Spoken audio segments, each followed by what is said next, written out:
My friends, listen to me carefully. Every day begins twice. It begins first in your mind, and then it begins in your calendar. Before the sun rises over your city, it has already risen in your spirit.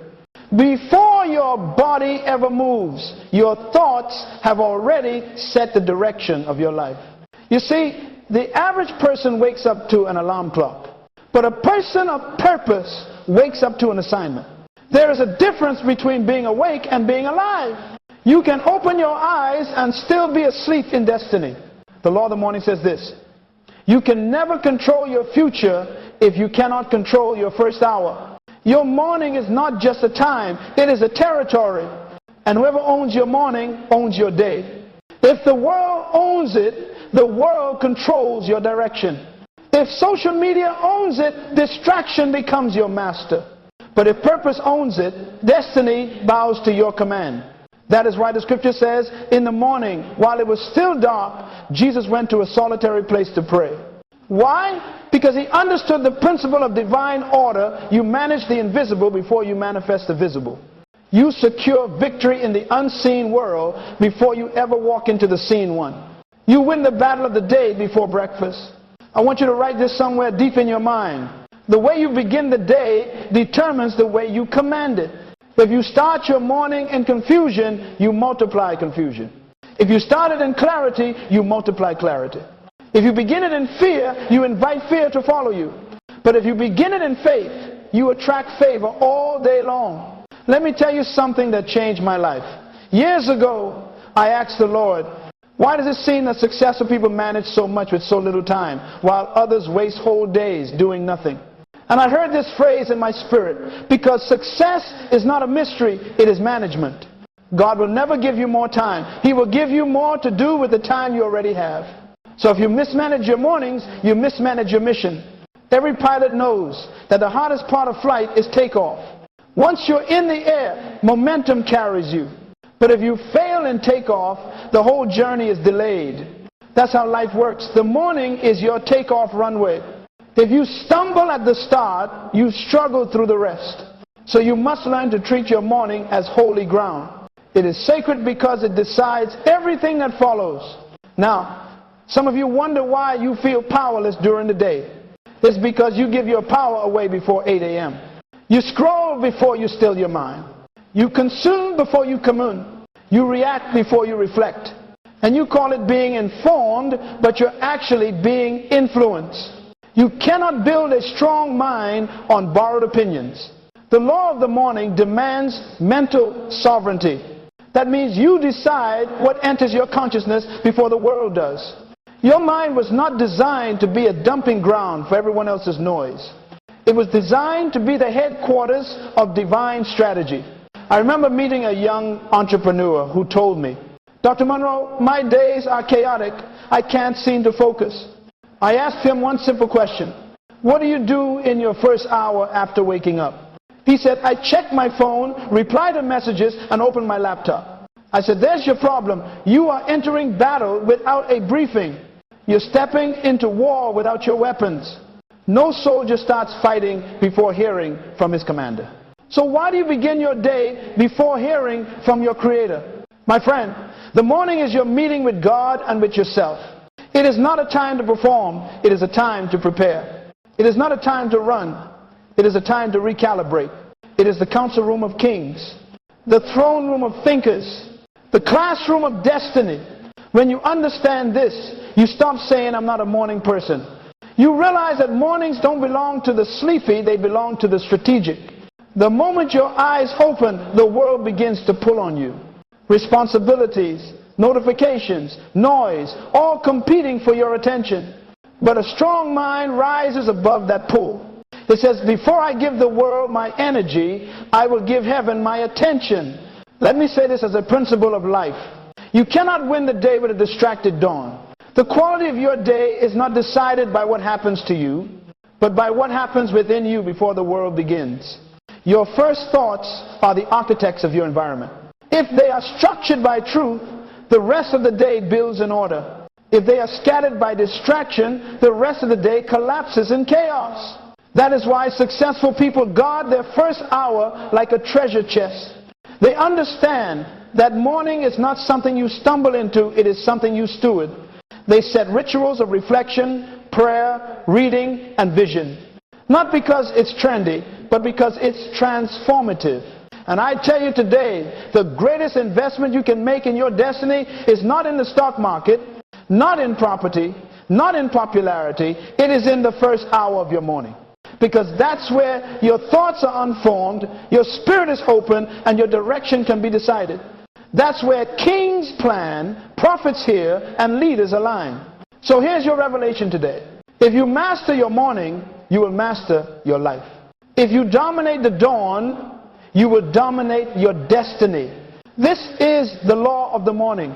It is the first and greatest discipline of a mind that rules rather than reacts. Because every day begins twice, first in your mind, then in your calendar. And the one who owns the morning commands the rest. Write this down somewhere deep in your spirit. Touch your purpose before you touch your phone.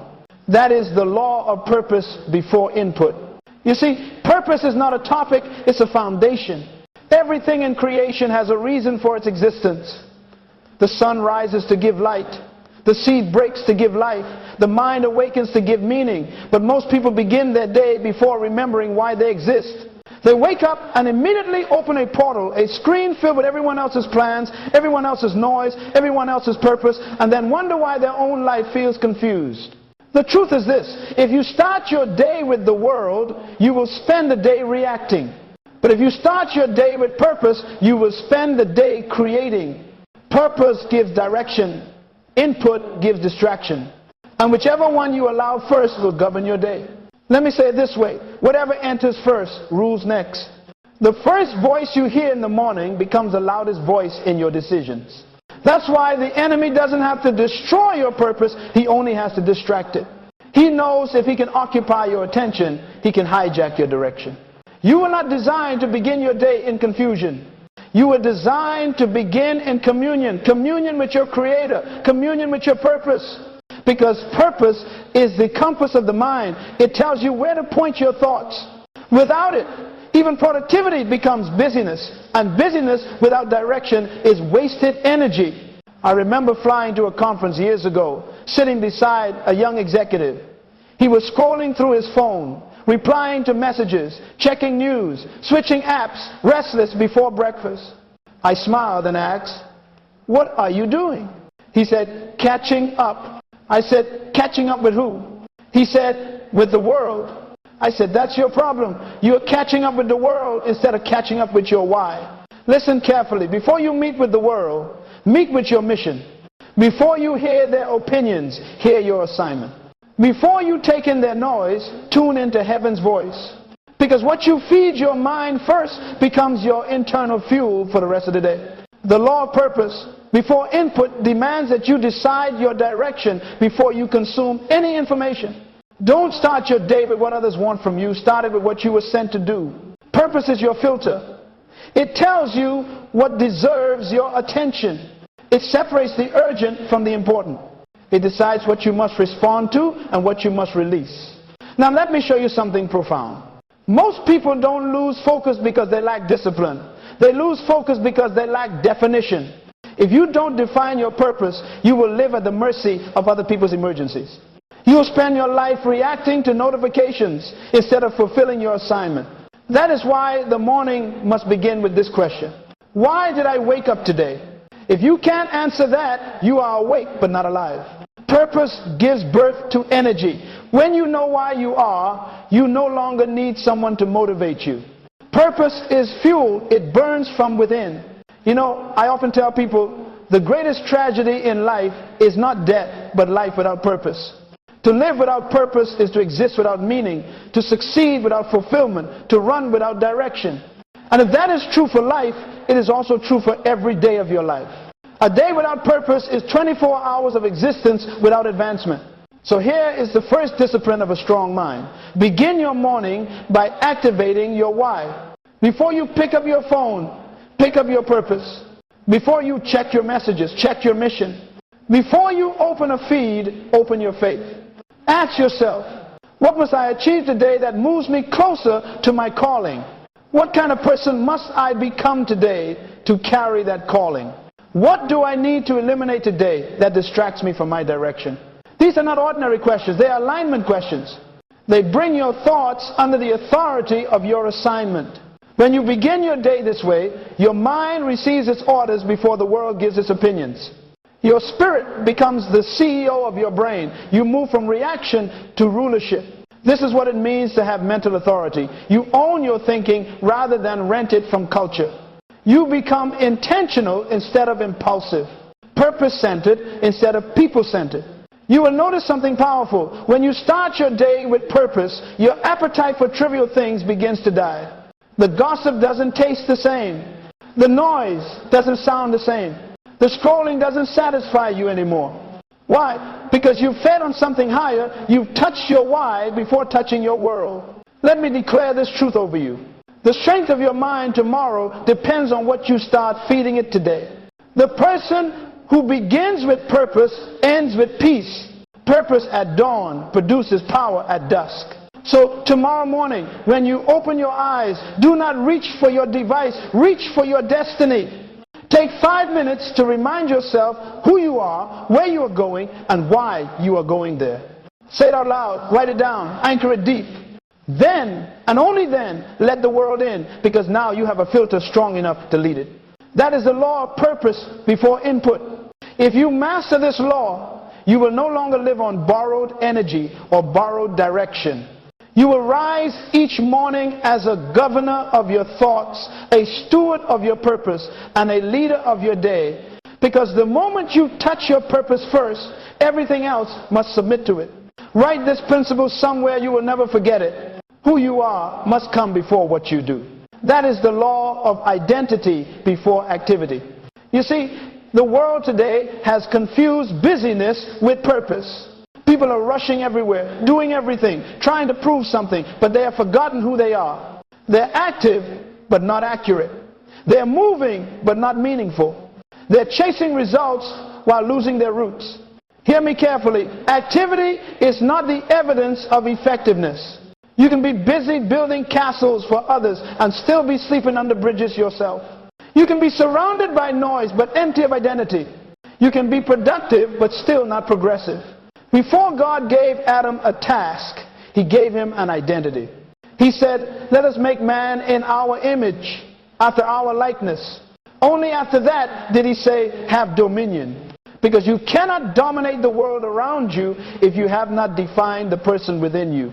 Dominion is the offspring of definition. So many people are working jobs they hate because they never discovered who they are. They are performing roles instead of fulfilling purpose. They are being what others expect instead of becoming what they were created to be. That's why they're exhausted, not because the work is hard, but because the work doesn't match their identity. The most dangerous person on earth is not an evil person. The most dangerous person is a busy person who has lost their sense of self. They do everything but accomplish nothing. They climb ladders that are leaning against the wrong walls. They fight battles that were never theirs to fight. That's why every morning, before you plan your activities, you must return to your identity. Ask yourself, who am I? Not what you do, not where you work, not what people call you. Who am I? Because identity gives birth to integrity. If you know who you are, you don't have to pretend to be something else.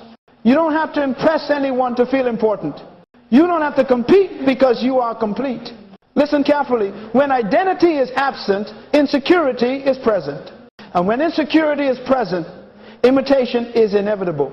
People without identity copy those who appear confident. They wear labels to feel valuable. They measure success by comparison instead of conviction. That's why social media has become an altar of false identity. Millions are sacrificing authenticity for approval.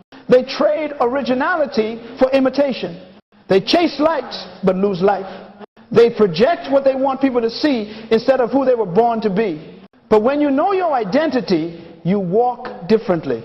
You talk differently. You think differently. You don't need applause to feel significant. You don't need a stage to know you're important. You carry your confidence quietly because it's not borrowed, it's built. I remember a conversation I had with a young leader who told me, Dr. Munroe, I want to do great things. I said, that's good. But before you do great things, make sure you become a great person. Because if you try to do great things before becoming a great person, your success will destroy you. What you build outwardly will collapse inwardly if your inner identity cannot sustain it. Activity without identity leads to anxiety. But when identity comes first, activity becomes peace. You work from rest, not rest from work. You perform from confidence, not for validation. Let me give you a picture. A tree does not try to bear fruit to prove it's a tree. It bears fruit because it is a tree. Identity precedes productivity. So it is with you. Your fruit flows naturally when your roots are secure. Some of you are asking God for new opportunities, but heaven is waiting for you to remember yourself. Before He opens new doors, He must secure your sense of identity. Because if He blesses you while you are still pretending, the blessing will expose the fake. You see, the strength of your activity depends on the stability of your identity. If who you are changes every time life challenges you, you will never build consistency. But when your sense of self is anchored in truth, storms can shake your schedule but never your soul. So here is your morning discipline. Before you pick up your to-do list, pick up your to-be list. Every morning, declare who you are, not what you need to do. Say it with authority. I am a leader, not a follower. I am disciplined, not distracted. I am purpose-driven, not pressure-driven. I am a child of God, not a product of culture. 5 declarations like these every morning will recalibrate your spirit before the noise of the world begins. They remind your mind who is in charge. They shift you from doing for approval to doing from assurance. Identity is the root of authority. When you know who you are, circumstances lose power over you. Criticism cannot crush you because it doesn't define you. Failure cannot frighten you because it doesn't reduce you. And success cannot seduce you because it doesn't complete you. This is the law of identity before activity, the foundation of a disciplined life and a strong mind. Every morning, before you engage the day, remind yourself that being precedes doing. Because if you forget who you are, you'll spend your life doing things that don't matter. But if you know who you are, everything you do begins to matter. So tomorrow morning, don't rush into motion.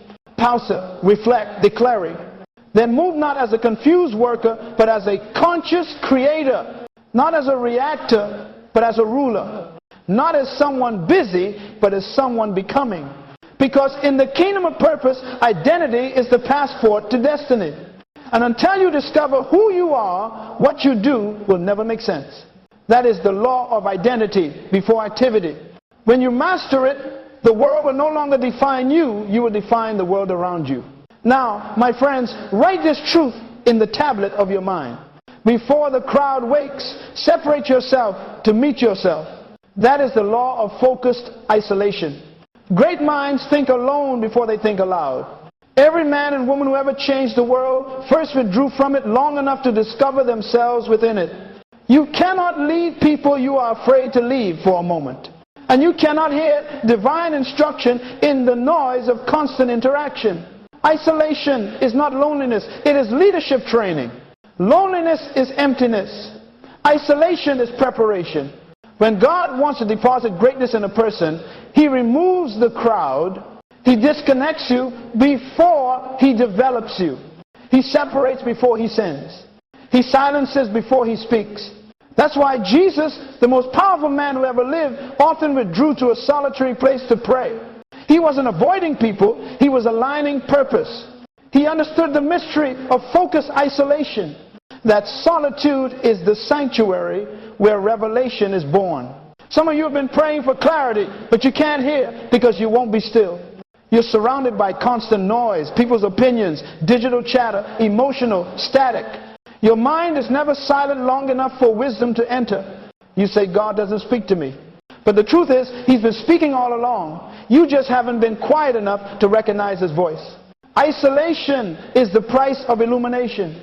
The secret of power is privacy. Before Moses faced Pharaoh, he faced the desert. Before David faced Goliath, he faced lions in solitude. Before Paul wrote letters that changed the world, he spent years in the wilderness of Arabia. Before Joseph ruled Egypt, he sat in silence in a prison cell. Hear me, your isolation season is not punishment. It is preparation. It is heaven's strategy to strengthen your mind for the weight of your calling. Because exposure before maturity brings destruction. God hides you to heal you. He separates you to sharpen you. He removes noise to renew your nature. Let me tell you a story. When I was a young man full of ambition and ideas, I used to chase every opportunity, every meeting, every invitation, every conference I was there. Until one day, an older mentor said to me, Myles, you are too available to be valuable. I didn't understand. He said, gold is rare because it's hidden. Its value is in its inaccessibility. Protect your presence if you want to preserve your power. That word changed me. From that day, I began to schedule silence the same way others schedule meetings. I realized that every time I met with myself, I was meeting with my mission. And every time I silenced the world, I amplified heaven. You see, your mind is like a lake. When it's stirred by noise, it becomes muddy. You can't see clearly. But when it's still, it reflects the sky. Stillness allows you to see heaven's reflection within you. That's why focused isolation is not withdrawal, it is alignment. You withdraw from distraction to reconnect to direction. So every morning, before the world intrudes, take 10 minutes, just you, your thoughts, and your purpose. New phone, new noise, new conversation, just stillness. Ask yourself, what am I hearing? What am I feeling? What am I becoming? Don't rush to answer. Let silence reveal. Because silence is not the absence of sound, it's the presence of strategy. It's where divine downloads happen. It's where mental clutter is cleared and creative ideas are conceived. It's where confidence grows roots and conviction gains volume. If you do not schedule isolation, the world will schedule distraction. If you do not guard silence, noise will invade your soul. If you do not pause, you will confuse movement for meaning. Let me give you a principle. You cannot hear the whisper of wisdom while shouting with the world. Some people are so busy being seen that they never see themselves. They spend their days talking to everyone and listening to no one, not even God. That's why they repeat the same mistakes. They never stop long enough to learn. But those who practice focused isolation carry an authority that confuses average minds. Because solitude breeds strength. When you walk out of silence, you carry sound that shakes rooms. Your presence becomes heavy with clarity. Your eyes carry peace. Your words carry weight. Your decisions carry direction. Isolation builds internal infrastructure. It creates a mental environment where conviction can grow without competition. It gives you the power to think independently, to lead courageously, and to act decisively. It transforms you from a follower of trends into a founder of truth. I know the modern world celebrates constant connection, but the most connected minds are often the most disconnected from themselves. You cannot know your purpose if you never sit quietly with it. You cannot lead the noise if you are addicted to it. And you cannot renew your mind if you never rest your mind. So every morning, before you meet the crowd, meet your Creator. Before you talk to people, talk to purpose. Before you scroll, sit still. That is the secret place of power. Do not be afraid of being alone. Be afraid of being distracted. Because greatness is born in the womb of isolation. When you learn to walk with yourself, you stop running after everyone else. And when you hear heaven clearly, you no longer chase human approval. This is the law of focused isolation. A mind that cannot be still cannot be strong. But a mind trained in solitude becomes unstoppable. Because in silence, you remember your source. And the one who remembers his source will never lose his strength. Now hear me carefully. Feed your mind before you feed your body. That is the law of mental nutrition. Every morning when you rise, your mind is hungry. It is reaching out for food, not physical food, but mental and spiritual nourishment. And what you feed it will determine how strong it becomes throughout the day. Some people begin their morning with junk, mental junk. They consume gossip, opinions, fear, and foolishness before they've even had breakfast. They scroll through the menu of mediocrity and wonder why their thoughts have no strength. But you cannot build a royal mind on the diet of the common. You cannot grow intellectual and spiritual power while feeding your brain emotional sugar. Your mind is just like your body. It becomes what it consumes. If you feed it garbage, it produces weakness. If you feed it wisdom, it produces strength. If you feed it fear, it produces excuses. If you feed it truth, it produces transformation. That's why the scripture says, man shall not live by bread alone, but by every word that proceeds from the mouth of God. The word of God, truth, wisdom, revelation is the breakfast of destiny. The mind that feeds on truth becomes unshakable. The mind that feeds on distraction becomes unpredictable. Let me tell you something.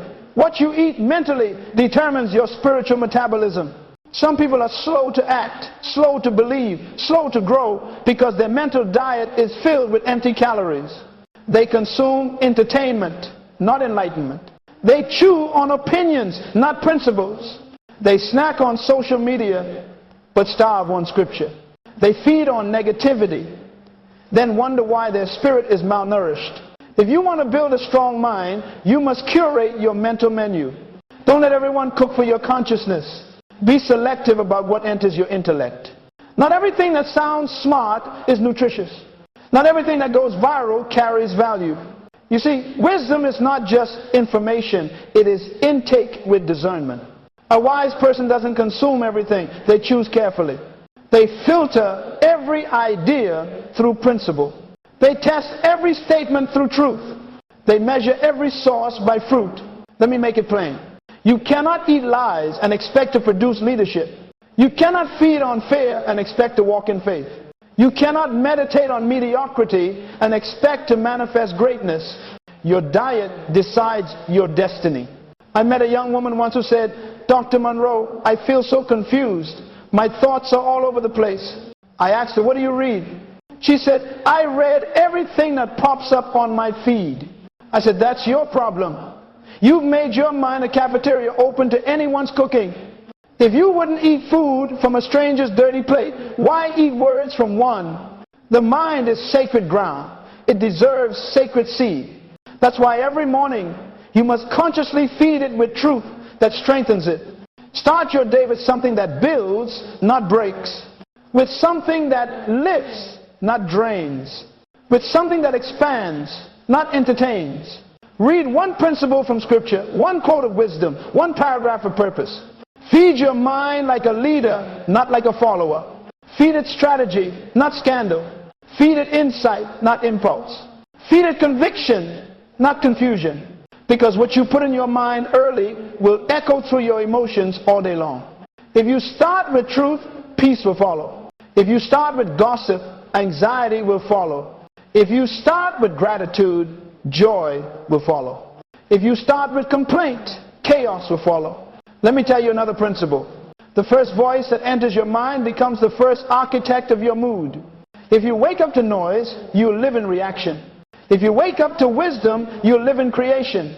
I learned long ago that my mind is a garden. If I don't plant good seeds, weeds grow automatically. Negativity is natural. Wisdom is intentional. You don't have to try to grow weeds. Just neglect the soil. But if you want flowers, you must cultivate them daily. So cultivate your mind. Don't let it be a wild field of random thoughts. Water it with wisdom. Fertilize it with faith. Expose it to the sunlight of truth. When you do that, something extraordinary happens. Your mind begins to produce ideas effortlessly.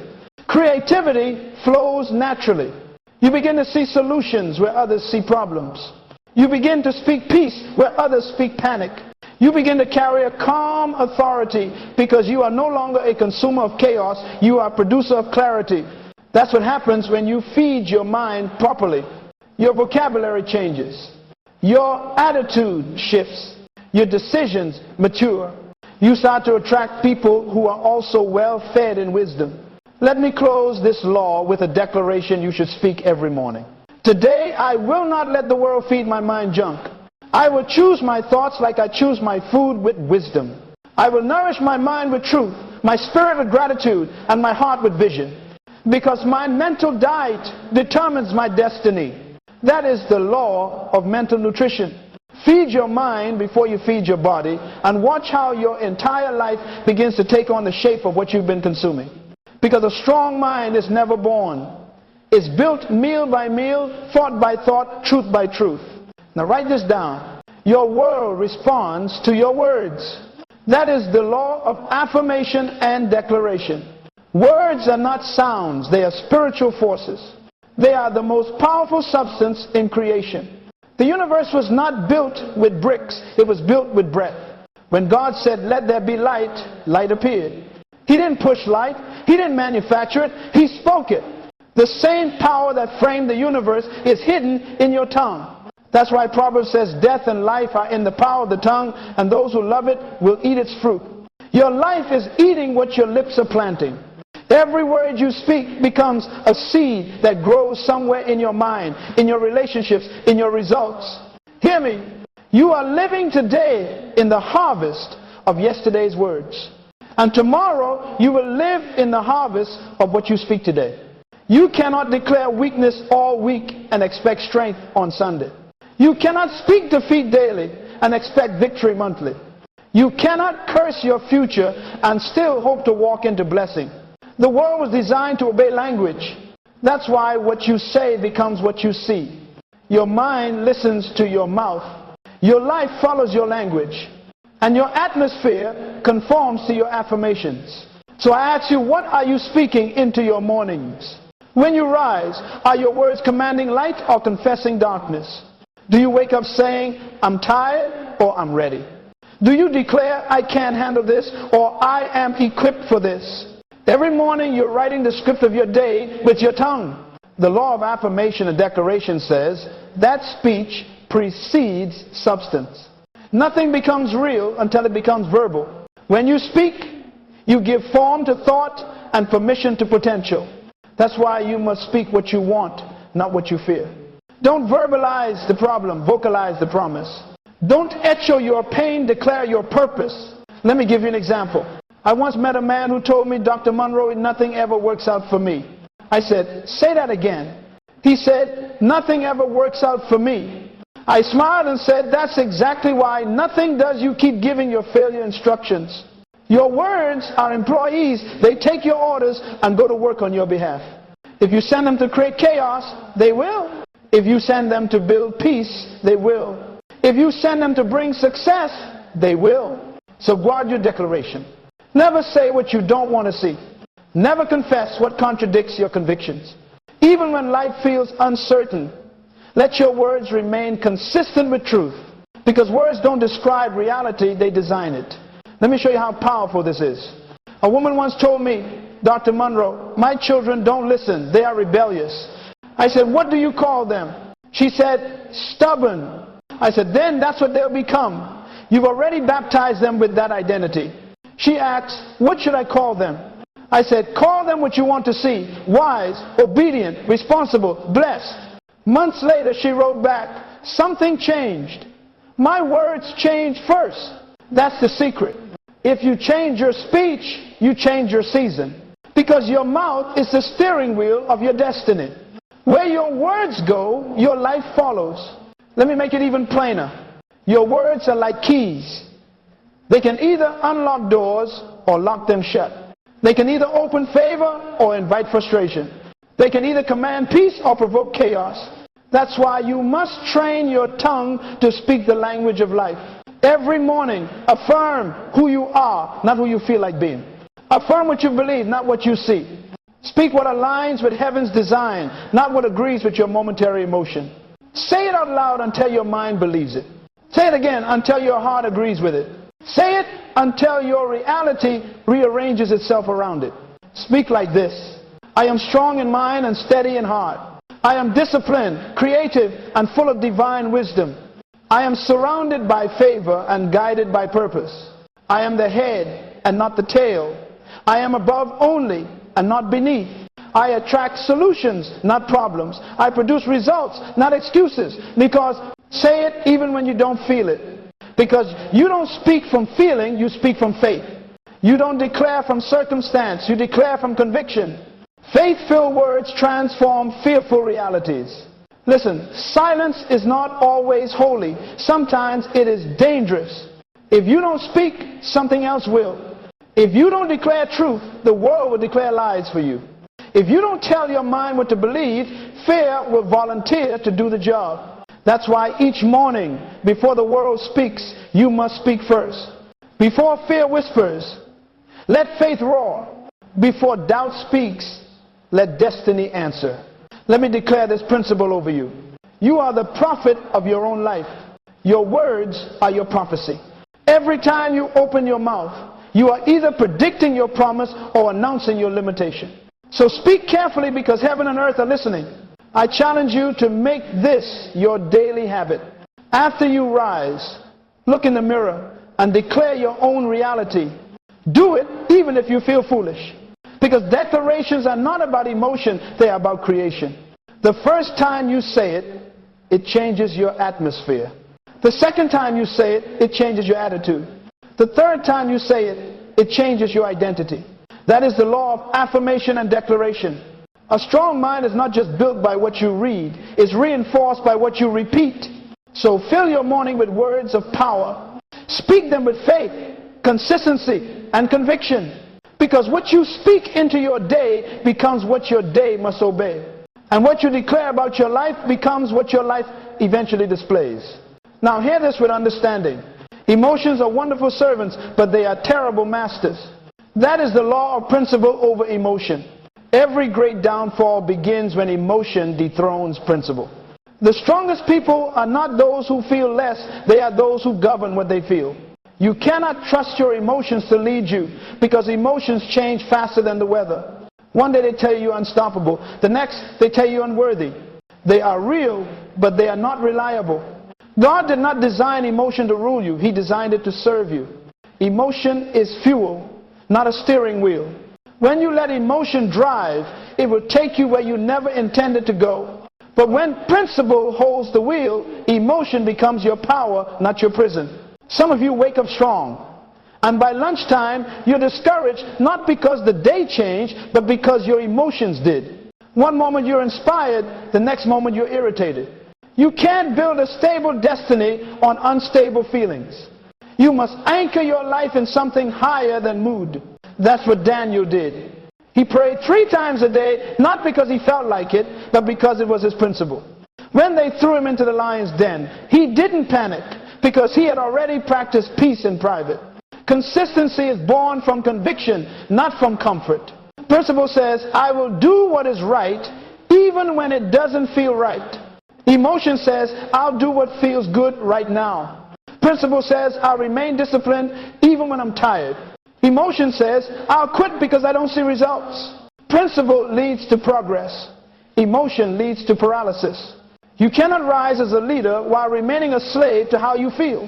Because leadership is not about always feeling confident. It's about acting on conviction even when you feel uncertain. You discipline yourself to move in the direction of truth, not temperature. Let me tell you something powerful. The difference between maturity and immaturity is this. The immature live by emotion. The mature live by principle. Children cry when they don't get what they want. Adults stay calm because they know delay doesn't mean denial. Maturity is emotional management.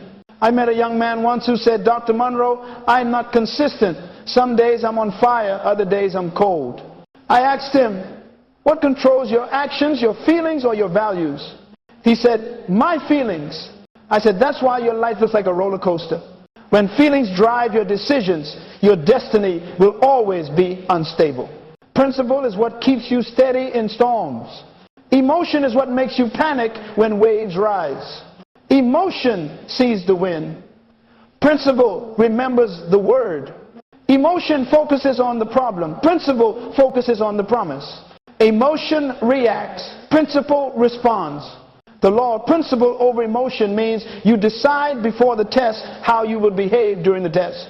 You don't wait until the pressure comes to find your standard. You build it before the challenge. You rehearse your response before you need it.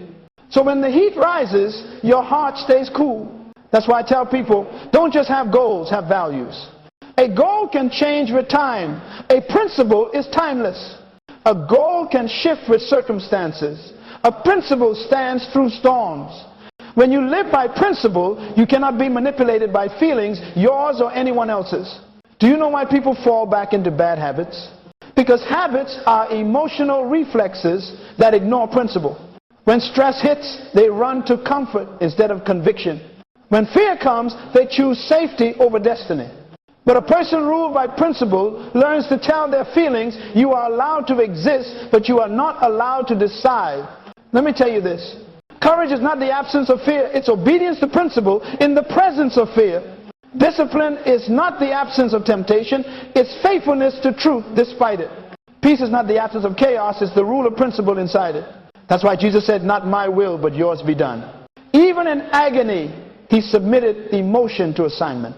He didn't feel like dying on that cross, but he followed principle, obedience, purpose, redemption. And because he did, every name under heaven now bows to his. That is the power of principle. Emotion may scream louder, but principle speaks longer. Emotion fades, but principle endures. So how do you live by this law? Every morning, before the day begins, decide one guiding principle that will govern your reactions. Maybe it's integrity. Maybe it's gratitude. Maybe it's excellence. Write it down. Declare it. Say, today, I will respond from principle, not from pressure. Then, when the frustration comes, and it will, you remind your mind. My principle today is peace. When temptation comes, and it will, you remind yourself. My principle today is purity. When delay comes, say, my principle today is patience. You will find that emotion starts to lose its power when you lead it instead of obey it. Because feelings follow focus. And when your focus is principle, your emotions begin to align with truth. Hear this declaration. I am not a slave to my emotions. I am a steward of my principles. My feelings may visit, but they cannot reside. I am consistent because I am convicted, not because I am comfortable. That is the law of principle over emotion. It is the secret of stability in an unstable world. Live by what you know, not by what you feel. And you will find that when your principles rule, your emotions will finally rest. Now, listen carefully, because this next law will separate the average from the exceptional. Train the mind by tackling resistance early. That is the law of the first challenge. A strong mind is not built by comfort, it is built by confrontation. If you want to grow in wisdom, strength, and clarity, you must learn to face difficulty first, not last. Because resistance reveals readiness. The first challenge of your day is not a barrier, it is a builder. I call it the Goliath principle. David didn't wait until the afternoon to face the giant. He went early in the morning. He knew that courage delayed is confidence destroyed. He understood that when you conquer your greatest challenge early, the rest of the day submits easily. Most people spend their mornings avoiding pressure, hitting snooze, postponing hard tasks, escaping decisions. But let me tell you something. Avoidance weakens the soul. Every time you delay a duty, you teach your mind that fear is stronger than faith. You give your challenge power over your courage. But when you wake up and confront the first difficulty head on, you awaken something powerful inside you, momentum. Momentum is the secret engine of mastery. It's what turns ordinary days into extraordinary progress. Do you know why so many never rise above mediocrity? Because they confuse comfort with peace. Peace is internal order. Comfort is external ease. Comfort never built a conqueror. If you want the crown, you must face the conflict. If you want strength, you must train against resistance. If you want a strong mind, you must exercise it daily by doing what is necessary, not just what is easy. The mind is like a muscle. If you never lift anything heavy, it remains weak. If you never stretch it with challenges, it stays small. If you never test it with truth, it never transforms. That's why I say, do the hardest thing first. Whatever task intimidates you most, face it before noon. Write that report, make that call, confront that fear, begin that project, slay your Goliath before breakfast. Because every challenge you face early becomes energy later. Here's a powerful truth. Every time you overcome resistance, you release revelation. Each victory expands your perspective. Each success reinforces your strength. Each obstacle you conquer in the morning becomes fuel for confidence all day long. Let me give you an example. Years ago, I met a young athlete training for a national championship. He told me, Dr. Munroe, my coach makes us run sprints at sunrise when it's cold, when we're tired. I asked, why? He said, because if you can conquer the pain when no one's watching, you can't be broken when everyone's watching. That's wisdom. Discipline in private creates dominance in public. When you train your mind to handle the first challenge of the day, the next ones shrink in comparison. You stop saying I can't and start saying I already did. Confidence is not the absence of challenge, it's the memory of victory. Now hear me. Weak minds run from resistance. Strong minds run toward it. Weak minds see problems as punishment. Strong minds see them as practice. Weak minds complain about pressure. Strong minds grow under it. Because pressure doesn't break strong people, it reveals them. That's why I tell people, stop praying for easy days. Pray for stronger minds. Don't ask God to remove the challenge. Ask Him to reveal the champion. The purpose of challenge is not to destroy you, but to develop you. Gold is not afraid of fire. It needs fire to prove its gold. Let me tell you the secret to lasting transformation. Your day will always rise to the level of your first decision.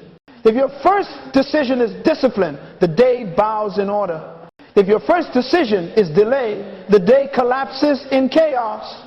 You cannot expect divine order if you start your morning in disorder. So make it your ritual. Every morning, do one difficult thing on purpose. Something that demands focus, courage, or discomfort. It doesn't have to be big, it just has to be deliberate. Wake up earlier than you feel like. Work out when you'd rather rest. Read instead of scroll. Pray instead of panic. Write instead of worry. Each time you do, you train your mind to obey discipline instead of emotion. And once your mind learns that it can survive discomfort, you become unstoppable. Let me give you a declaration for your mornings. I am not afraid of challenge. Resistance is my training ground. Discomfort is my classroom. Every problem I face today is an opportunity to prove who I've become. Because the truth is this, a smooth sea never made a skilled sailor. You can't learn mastery on calm waters. The storm you're trying to avoid might be the school that's preparing you for greatness. That's the law of the first challenge. When you rise each morning, don't run from the hard thing, run toward it. Face it first, and the rest of the day will bow in submission. Because a strong mind doesn't wait for courage to arrive, it creates courage by confronting difficulty early. And when you live by this law, you'll no longer fear resistance. You'll welcome it because you'll know that every challenge is a chance to rise higher. Now listen very carefully. This law will decide whether you grow or simply grow old. Information without reflection becomes entertainment. That is the law of reflection. Most people are not short of knowledge, they are short of understanding. They listen, but they don't learn. They read, but they don't remember. They consume ideas, but never digest them, because they confuse exposure with transformation. Hearing truth doesn't change you. Thinking about it does. Reflection is the bridge between experience and wisdom. It is the process that turns moments into meaning. It is how the mind transforms information into insight, and insight into instruction. Let me tell you something powerful. Growth is not guaranteed by activity, it is guaranteed by reflection. You can be busy all week and remain the same person if you never stop to ask, what did I learn? Because life does not reward motion, it rewards mindfulness. Every morning, before you rush into new things, take a few minutes to reflect on the old ones. Ask yourself 3 simple questions. What worked yesterday? What didn't? What can I do better today? That is how wisdom is born. Reflection is your mental accounting system. It helps you evaluate your profit and loss in the currency of wisdom. Without it, you keep repeating the same mistakes, decorating failure, and calling it experience. You see, experience doesn't teach you anything. It's evaluated experience that teaches. There are people who have 20 years of activity, but only 1 year of reflection, and they call it 20 years of experience. No, it's 1 year repeated 20 times. Reflection makes experience value. It extracts the lesson from the event. It separates what happened to you from what can happen through you. It transforms pain into purpose and mistakes into mastery. Let me illustrate this. A king once sent 2 soldiers to battle. The first returned early, proud of his speed. The second returned late, carrying notes and maps of every path he took. The king said, the first has victory, the second has wisdom. Because reflection captures the lesson so the victory can be repeated. When you reflect, you take ownership of your growth. You stop blaming circumstances and start observing patterns. You stop saying, why does this keep happening to me? And start asking, what is this trying to teach me? Reflection is also a mirror for your motives. It forces you to pause and ask, why did I do that? Was my choice based on truth or fear? Am I being led by vision or by validation? A person who never reflects cannot refine. And a person who never refines will never rise. I remember a man who came to me once and said, Dr. Munroe, I keep making the same mistakes in business. I asked him, do you review your decisions at the end of each day? He said, no, I move on quickly. I said, that's the problem. You're running through lessons that were meant to make you wise. Because failure unexamined will always return wearing new clothes. Reflection is your way of saying, I refuse to waste my experiences. Every event, every conversation, every victory, every pain, all of them contain a lesson waiting to be discovered. And if you don't reflect, you forfeit the reward. So every morning, after you wake and before you work, take 5 minutes of mental inventory. Ask, what did yesterday reveal about my habits? What did success show about my strength? What did failure reveal about my faith? What is God trying to teach me through what I just experienced? Write it down. Don't trust memory. Memory leaks, but writing locks. Keep a reflection journal, not to record what happened, but what it meant. Because meaning is the true measure of maturity. Let me give you a divine principle.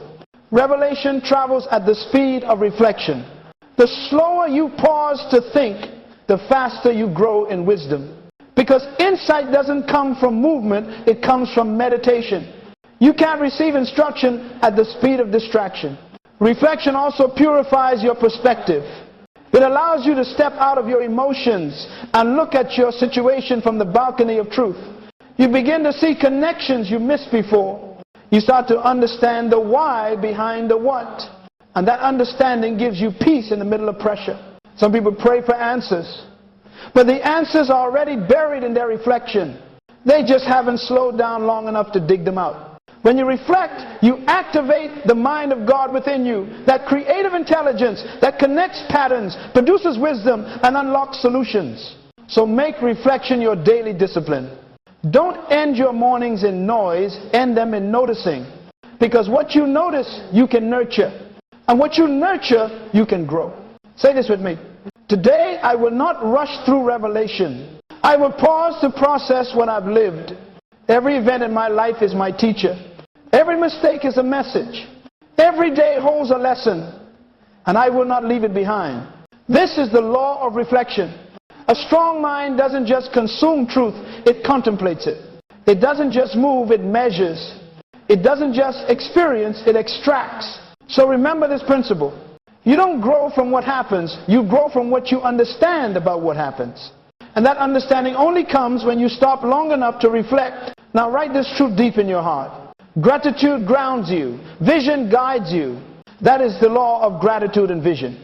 Every morning, before you step into your day, you must first anchor yourself in gratitude and then align yourself with vision. Because gratitude gives you perspective and vision gives you direction. One keeps you humble, the other keeps you hungry.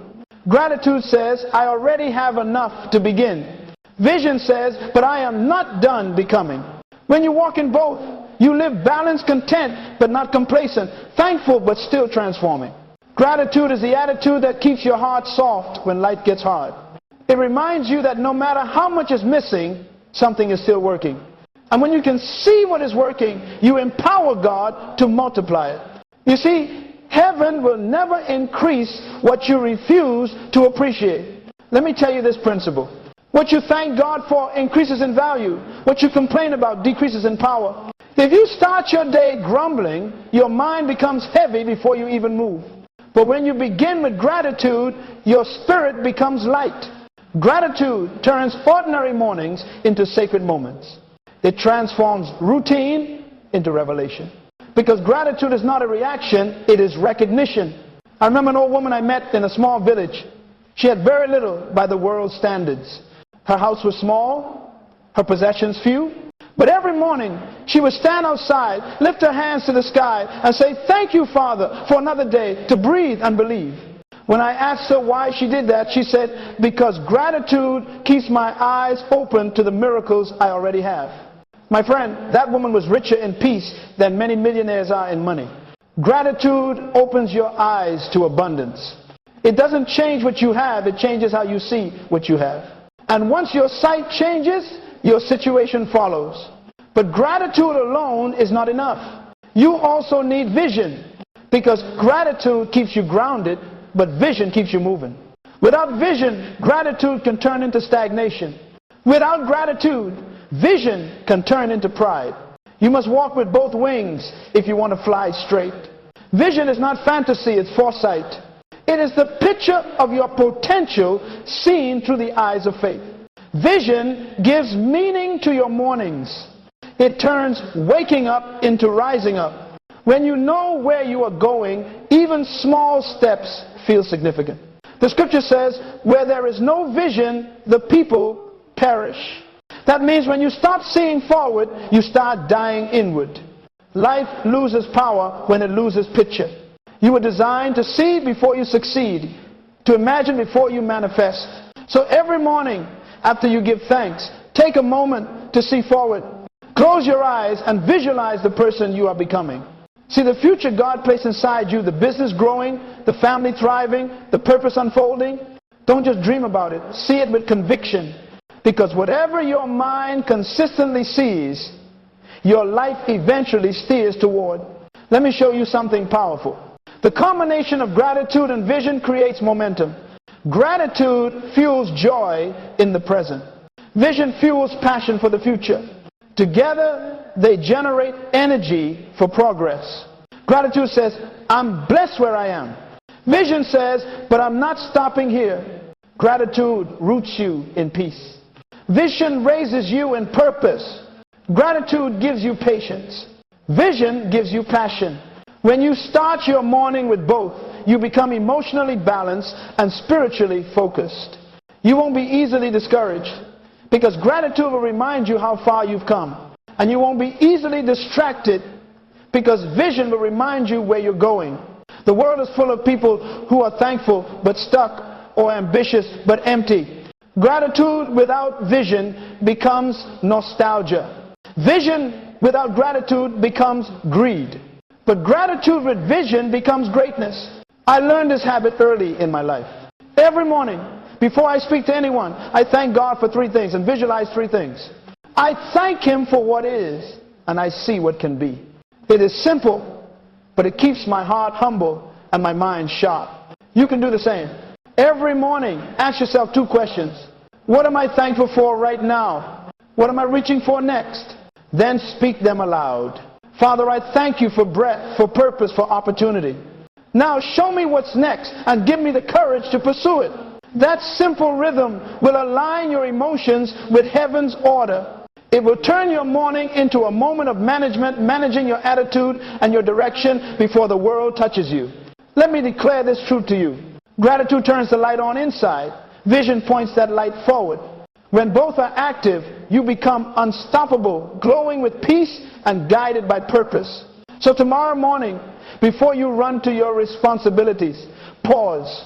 Take a breath of gratitude. Take a glance of vision and then move. Because the thankful heart and the focused mind together form a powerful force called destiny. This is the law of gratitude and vision. The one grounds you, the other guides you. Live by both and you will walk every day in joy and direction, peace and progress, humility and hope. Now, my friends, we come to the final law, the one that completes the circle of strength. Let go before you go. That is the law of release. Every morning, before you step into the day, you must release what does not belong to your purpose. Because you cannot move forward if your hands are full of yesterday. You cannot embrace new opportunities while holding on to old offenses. You cannot walk into peace while carrying the weight of worry. Release is not weakness, it is wisdom. It is not giving up, it is growing up. Strong minds know that freedom is not the absence of pressure, it is the absence of attachment. You were never designed to carry everything. You were designed to carry purpose, and purpose travels light. There are three things you must release every morning: yesterday's pain, today's pressure, and tomorrow's control. First, release yesterday's pain. Too many people wake up but never truly rise because they are still lying in the bed of their past. They replay the disappointment, the betrayal, the mistake again and again until the past becomes their present. But you cannot start a new chapter if you keep rereading the last one. Whatever happened, happened. Learn from it, but don't live in it. God cannot heal what you refuse to release. Forgiveness is the highest form of emotional intelligence. It is not saying you were right. It is saying you no longer have power over me. Forgiveness frees your mind to focus on your mission. So before you go, forgive others, forgive yourself, forgive the moment. Release it. You cannot soar while chained to yesterday. Second, release today's pressure. Some of you wake up already, tense, your mind racing, your heart heavy, your soul exhausted before sunrise. You're carrying everyone's expectations, every unfinished task, every unseen worry. But let me tell you something. You were never created to carry the world. You were created to steward your part in it. When you try to play God, you lose peace. When you remember you are human, you find grace. Every morning, surrender your burden to the one who designed your day. Say, Father, I release to you what is beyond me. I trust you with what I cannot control. Because faith is mental delegation, transferring the weight from your mind to his hands. You do your part, let heaven handle the rest. The moment you release, peace will return. Peace is not found in control, it is found in confidence. Third, release tomorrow's control. Worry is the misuse of imagination. It is faith in reverse, believing in the power of what could go wrong instead of what could go right. When you live in tomorrow, you rob today of its power. When you try to plan everything, you leave no room for providence. Let go of the need to know every outcome. Let go of the illusion that control equals safety. Because your peace doesn't come from prediction, it comes from preparation and trust. Hear me, release is not passive, it is powerful. It is the decision to stop fighting battles that are not yours. It is the wisdom to know that some things require prayer, not pressure. It is the courage to say, I will no longer be owned by what I can't change. Let me give you a picture. A pilot never takes off with excess weight. Before every flight, the crew checks the cargo. They remove what is unnecessary to ensure altitude. Your mind must do the same. Every morning, check your cargo. Ask yourself, what am I carrying that I don't need for today's journey? Then release it. Drop the emotional baggage. Unload the invisible weight. Because you can't fly high if you refuse to travel light. I learned this lesson early in ministry. There were seasons when people misunderstood me, betrayed me, or walked away. I used to carry it in my thoughts, in my heart, in my tone. Until one day, God said, Myles, you can't lead nations while holding grudges. You can't preach freedom while living in frustration. That day, I released them, all of them. And when I did, I realized something. Release is not losing people, it's regaining peace. When you release, your mind becomes light. Your focus becomes sharp. Your joy returns. Your creativity flows. Your heart expands. You stop reacting and start reigning. Because a free mind is a powerful mind. Let me remind you of this eternal truth. You cannot receive what is next until you release what is now. If your hands are still holding the ashes, they can't receive the oil. If your mind is still stuck in what failed, it can't form what's new. You have to let go so that grace can flow.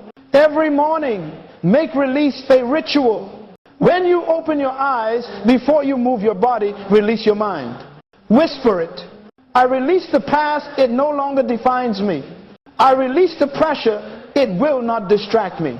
I release the future, it belongs to God. Breathe in peace, breathe out control. That breath will become your prayer, and that prayer will become your power. Because the mind that releases is the mind that reigns. The soul that lets go is the soul that grows. The person who surrenders what they can't control gains mastery over what they can. This, my friends, is the law of release. The final key to building a mind so strong it scares mediocrity. A mind at peace with the past, present, and future. A mind light enough to fly and focused enough to lead. So when you rise tomorrow morning, let go before you go. Let go of bitterness and go with blessing. Let go of fear and go with faith. Let go of control and go with confidence. Let go of distraction and go with destiny. Because the mind that releases what it cannot change becomes unstoppable in what it can. And that, beloved, is how you live free, think clear, and walk tall. Not as a slave to circumstance, but as a steward of destiny. Let go before you go. Release before you rise. Forgive before you fly. Because freedom is the fragrance of a strong mind. That is the law of release. And with it, you have completed the framework for building a mind so strong, it not only shapes your day, it shifts your destiny.